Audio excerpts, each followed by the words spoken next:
Race Massacre, also known as the Tulsa Race Riot, took place from May 31st to June 1st, 1921, in the Greenwood district of Tulsa, Oklahoma, a prosperous African-American community often referred to as Black Wall Street.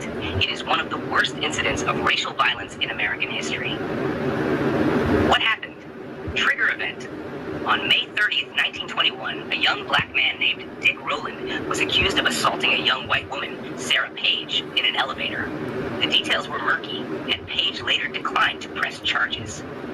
Still, the incident ignited racial tensions. White mob versus black residents. After Rowland was arrested, a white mob gathered at the courthouse demanding his lynching. Black residents, many of them WWI veterans, also showed up to protect him. Violence breaks out. A shot was fired by unclear origin, and chaos erupted. Over the next 24 hours, white mobs looted, burned, and destroyed much of Greenwood. The devastation: 300 plus people killed. Most were black. 35 square blocks of Greenwood were destroyed. More than 1,000 homes and businesses were looted or burned. Thousands of black residents were left homeless. No reparations or charges were ever brought against the perpetrators. Aftermath and cover-up survivors were placed in internment camps before being released. Insurance companies denied claims from black residents. The massacre was largely omitted from history books for decades. In 1996, Oklahoma established a commission to investigate the massacre. In recent years, mass graves have been found and investigated. Believed to be the single worst incident of racial violence in American history, the bloody 1921 outbreak in Tulsa has continued to haunt Oklahomans. During the course of 18 terrible hours on May 31st and June 1st, 1921, more than 1,000 homes and businesses were destroyed, while credible estimates of deaths range from 50 to 300. By the time the violence ended, the city had been placed under martial law, thousands of Tulsans were being held under armed guard, and the state's second-largest African-American community had been burned to the ground. One of a number of similar episodes nationwide, the outbreak occurred during an era of acute racial tensions, characterized by the birth and rapid growth of the so-called Second Ku Klux Klan and by the determined efforts of African Americans to resist attacks upon their communities, particularly in the matter of lynching. Such trends were mirrored both statewide and in Tulsa. By early 1921, Tulsa was a modern city with a population of more than 100,000. Most of the city's 10,000 African American residents lived in the Greenwood district, a vibrant neighborhood that was home to 2 newspapers, several churches, a library branch, and scores of black-owned businesses. The August 1920 lynching, by a white mob. Newspaper reports confirmed that the Tulsa police had done little to protect the lynching victim, who had been taken from his jail cell at the county courthouse. 8 months later, an incident involving Dick Rowland, an African-American shoe shiner, and Sarah Page, a white elevator operator, would set the stage for tragedy. While it is still uncertain as to precisely what happened in the Drexel building on May 30, 1921, the most common explanation is that Rowland stepped on Page's foot as he entered the elevator, causing her to scream. The next day, however, the Tulsa Tribune, the city's afternoon daily newspaper, reported that Rowland, who had been picked up by police, had attempted to rape Page. Moreover, according to eyewitnesses, the Tribune also published a now-lost editorial about the incident, titled, "To Lynch Negro Tonight." By early evening there was, once again, lynch talk on the streets of Tulsa. Talk soon turned to action. By 7:30 p.m. hundreds of whites had gathered outside the Tulsa County Courthouse, demanding that the authorities hand over Dick Rowland, but the sheriff refused.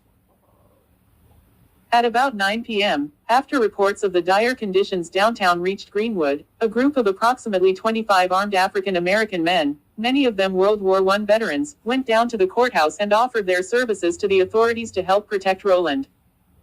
The sheriff, however, turned them down, and the men returned to Greenwood. Stunned, and then enraged, members of the white mob then tried to break into the National Guard armory but were turned away by a handful of local guardsmen. At about 10 p.m. a false rumor hit Greenwood that whites were storming the courthouse. This time, a second contingent of African American men, perhaps 75 in number, went back to the courthouse and offered their services to the authorities. Once again, they were turned down. As they were leaving, a white man tried to disarm a black veteran, and a shot was fired. The riot began. Over the next 6 hours, Tulsa was plunged into chaos as angry whites, frustrated over the failed lynching, began to vent their rage at African Americans in general.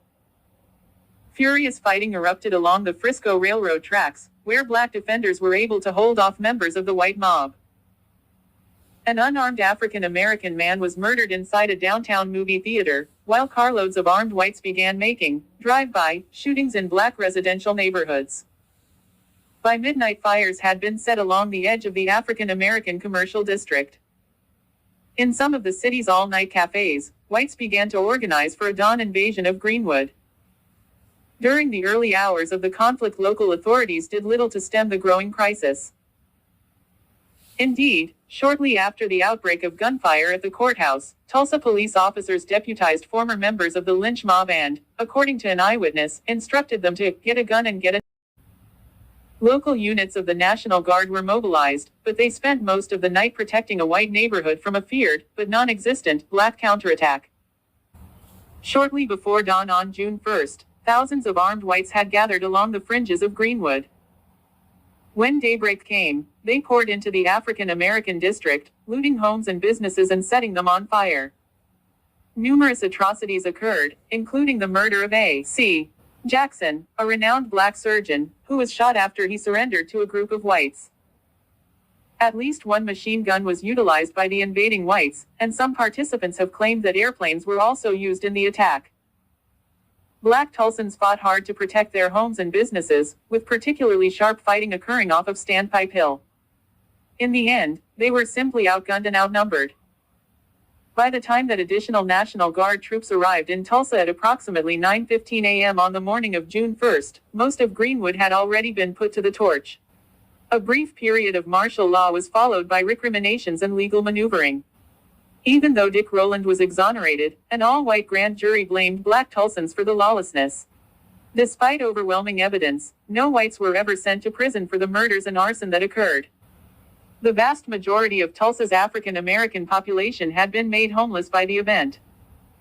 Yet, despite efforts by the white establishment to force the relocation of the black community, within days of the violence, black Tulsans had already begun the long and arduous process of rebuilding Greenwood.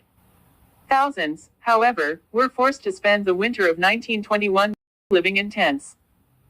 The deep scars left by the tragedy remained visible for years.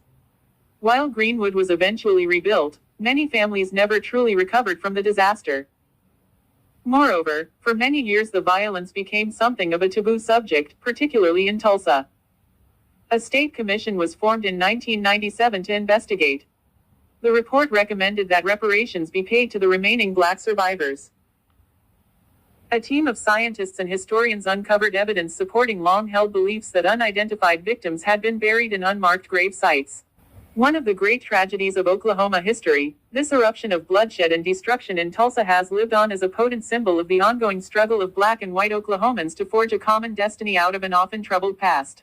Legacy. The Tulsa Race Massacre has become a symbol of systemic racism and economic injustice in America.